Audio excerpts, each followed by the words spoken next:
Хойсонбор аймгийн үндэсний лаборатори 5 дугаар сургуулийн багангийн багш Хандсран 24 дахь жилдээ ажиллаж байна. За одоо даасан анги минь 3 дугаар анги.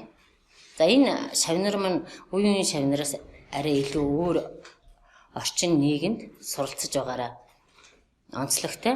За энэ анги минь 2019 онд 1-р анги орсон. Тэгээд 1-р шатны дөнгөж хэдэн гихүүлж үзээд байж байтал одоо гинт энэ ковидын улмаас шууд захин руу шилжсэн. За ингэхэд бол эцэг их одоо багш миний үед маш их хүндрэл гарсан. За яаж хүүхдүүдэд уншуулж бичиж сурахгүйгээд. За тэгээд олон програм багш нь бол сурсан миний үед. Zoom, тийм ээ, Google Meet, Steamit, OBL, OBT. За тэр програмуудыг сурахын хажуугаар энэ тав бол миний бол туслах. Энэ тав дээр яг хүүхдүүдтэйгээ ярьж байгаа юм шиг, бодож байгаа юм шиг нэрээ бичээд ярилцаад ингээд бодождаг. Ингээд цахимыг ингээ явуулчихдаг. За тэгээд ингээд ажиглахад цахим тэлэг хичээл бол үрдүн одоо багтай учир бүтгэлтэй байсан багш миний үед ажиглагдсан. Тэгэхээр одоо ийм тийм ангийнхантаа хүүхдийн сонирхлыг татгүйц ийм одоо таргаж материалыг ингээ бэлдээд ингээ хүүхдүүдэд өгсөн. За ингээд цаасаар ингээд өгөөд ингээ ажил үрдүн харьцангуй одоо надад мэдрэгдсэн. Учираас одоо ингэж нэмэлтээр таргаж материалыг 7 хоног бүр ингээд урьдчилж өгөөд буцаад энийг одоо хүүхдүүдээс хурааж авч шалгаад тэгээд энэ 7 хоногт хийх юм шүү гэж ингээд цахим хичээлийг ингэж явуулж ажилласнаар ангийнхаа хүүхдийг би бол 100% уншуулж бичүүлж сургасан.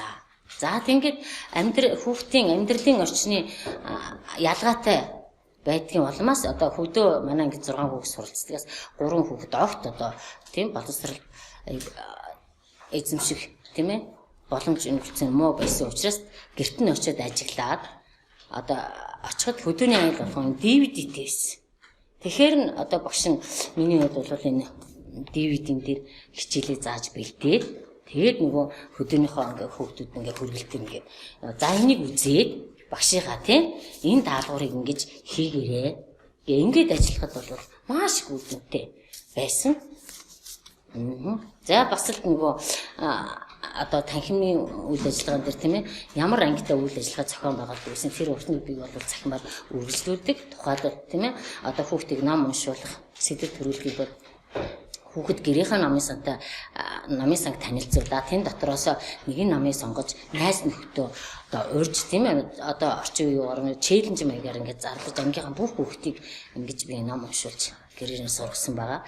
Мөн дээрээс нь бол ангийнхаа хүүхдийн бичгийг сайжруулахын тулд бүх 46 хүүхдийнхаа бичгийн хэвийг оруулаад за эцэгхүүдээ одоо хамгийн цэвэр сайхан бичсэн хүүхдэрээ лайк дараараа гэд.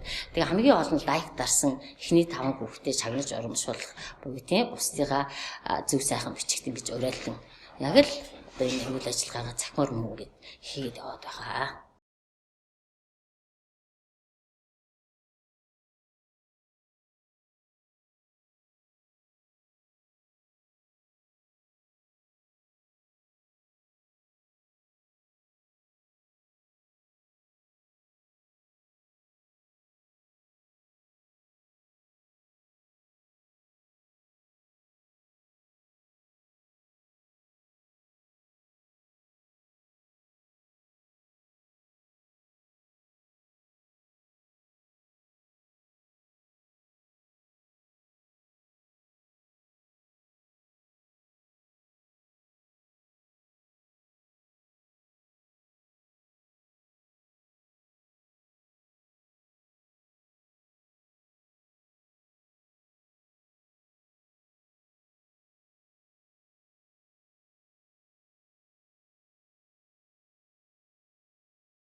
Гоё бичсэн хүүхдийн царайг амнаа. Гоё шүү хүүхдийн царай. Бүгд гоё юм дээ. Унтаад юм уу? Хөөрхий. Тий, Хэлсэн шүү дээ. хоёр зүйл. Хиттэй. Онлайнаар сургууль бараг танин суугаагүй шүү дээ. Суугаагүй. Нэгдүгээр шатны гээгүүлэгч үзэл манайх шалган авах гэдэг шүү дээ маа. Зүгээрээ зүгээр. Одоо нэг хоёр Сэл ингээл ойж идэл. баярлалаа.